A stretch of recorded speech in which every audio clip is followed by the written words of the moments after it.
On this episode of Delivering Marketing Joy, I talk with Josh Robbins about the art of the acquisition.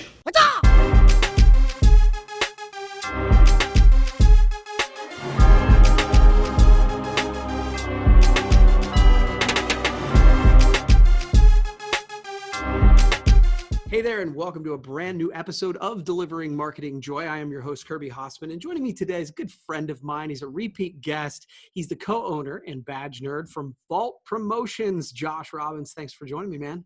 Absolutely. Good to see you, Kirby. How you doing? I am doing great. Yourself? Good. I'm really good. Yeah. Busy, but good. Yeah, that's the, Yeah. I always say, if I'm bored, I'm poor. So, right. So let's jump in. When you start a company, any company, and become successful, acquisitions become an option. We hear that term thrown around a lot. So can you talk a little bit about your recent journey into these waters and how did it come about? What happened? Dive in there. Yeah, absolutely. I mean, it's something that I think as an entrepreneur, you always think about. It's always an option, or it's always something that's maybe in the back of your head. But I think until it actually presents itself to you, you don't really think about, some of the details and all of the, the really particular issues that come into acquisitions. But we were approached, odd timing. We were in the middle of launching a separate marketing company. We found ourselves in the middle of COVID trying to figure out, what's the next move and what are we going to dive into? And part of it is, can we go with the flow and launch PPE and do some face masks or do some face shields? But that really wasn't, we didn't have a whole lot of experience there, and liability sort of scared me. So we were looking at other options to, kind of grow that, were a little bit different than what we had normally chased after. Right. So an opportunity came about. We were actually flagged down from another company. So it was a competitor of ours. And, they flagged us down. And oddly enough, man, this came from Facebook, because of the shout outs that our company gets on a particular industry page. It put us on their radar. And so we were on a very short list that they wanted to reach out to. And, we started a conversation and found out that we had a whole lot of synergy. There was a lot of things that they did that we did. They approached things from more of a fabrication and kind of maybe like a custom product standpoint. And we approach things more from a tech standpoint. And I think that, there was just a certain level of synergy that, matched up that, when you saw it on paper, said, okay, this makes a whole lot of sense for both of us.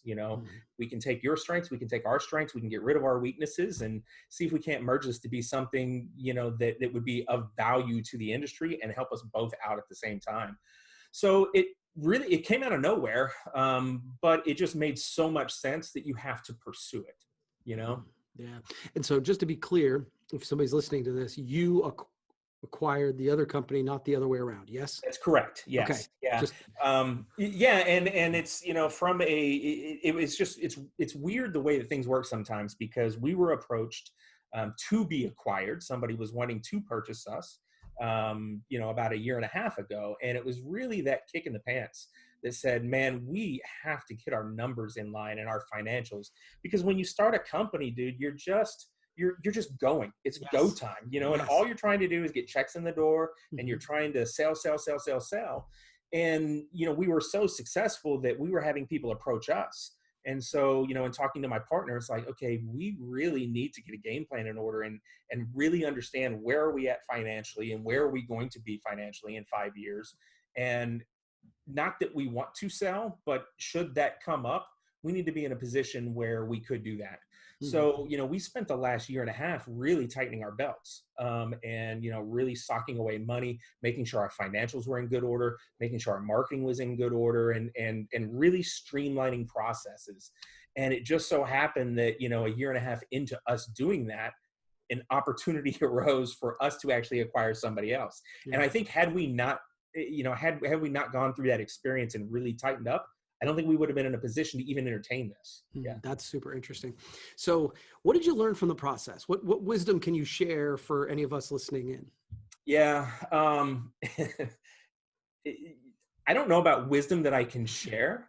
Okay. All I can say is soak in wisdom. I found myself throughout this whole process really leaning on people.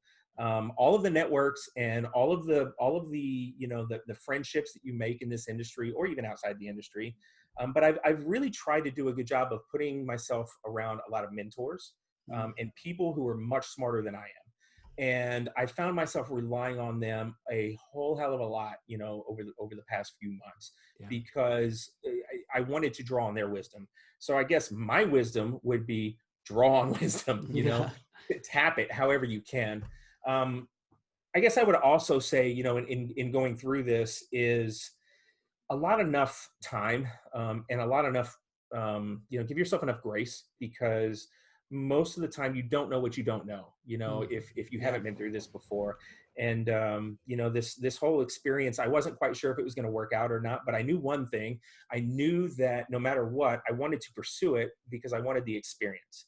And I know that my most valuable lessons in life have come regardless of whether I was successful or not in whatever it was.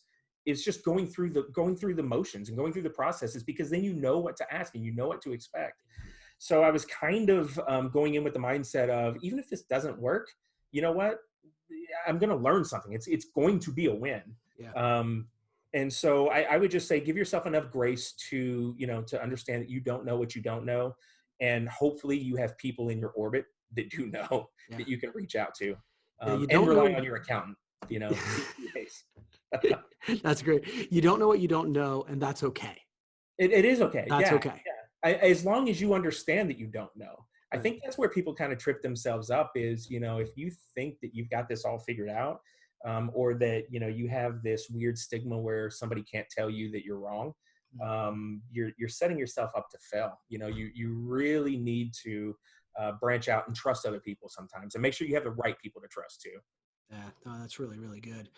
So it seems like we hear all about the challenges of 2020. I don't know about you, but I'm overhearing unprecedented, and I use these terms too. So, but it's like we've talked plenty about that. But during challenging times, there sometimes are opportunities, right? And so I'm curious: was the timing of this during 2020 instrumental in this move, or was it going to happen regardless? Yeah, I mean, who knows? Mm. But I do think that 2020 probably played a role in this, because um, unfortunately, there's a lot of companies that just weren't set up financially, or were ready to take the hit. And so I think that we'll probably see a lot more of these acquisitions coming on. I think that just teaming up, and combining resources in a time where people are struggling does make sense. Right. As long as it's a good fit for people. But yeah, I mean, I'm kind of with you. I'm over the whole, woe is me, pity party 2020. To us, it was like, okay, our shows got canceled. Our general normal way that we would go to market has been canceled. We have to rethink this. Like, what we're doing is just not available to us right now. That doesn't mean we just sit around and watch Netflix. It's Right. what are we going to do? And so for us, it was thinking outside the box a little bit. It's like, okay, if I can't go to these shows and establish relationships with clients, how else can I bring in clients? And to us, it was, okay, well, these people do a lot of what we do, and they've got clients that, maybe now I can introduce myself to. So it was really just kind of, it's all still marketing to me, in Yeah. the end, it's all marketing. It's just a different way of doing it than what we have done in the past, and being comfortable enough to take those risks, Yeah. because nothing is ever guaranteed. And, it is a new time for a lot of people. But the one thing I think you can't do is just sit back and wait and Yeah. just expect things to just all of a sudden come back to you. Yeah. One of the things that I've thought about quite a bit, and I've talked to our team about, Josh, is that like we're having problems because the events have all been canceled, right? Like that was the Yeah. thing. But I'm like, that means your customers are having problems because their events have all been canceled. And, I think the original thought is you go, oh, well, I'm not going to sell them anything.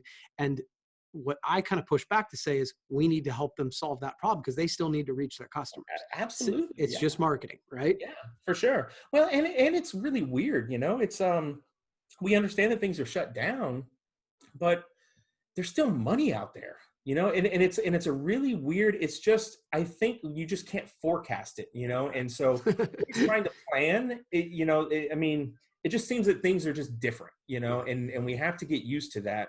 But, it's not like, it's not like the crisis in 2008, and in living through that, I made a number of mistakes in the last time that, that all went down.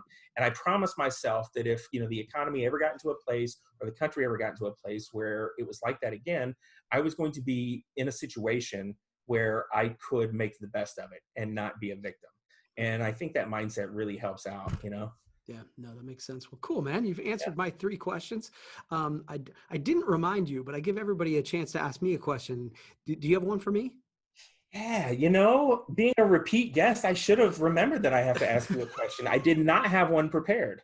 No, that's no problem. How about this? Because Okay. this is something that I know is impacting me personally. Okay. What are you doing for your mental state and your team's mental state throughout all of this?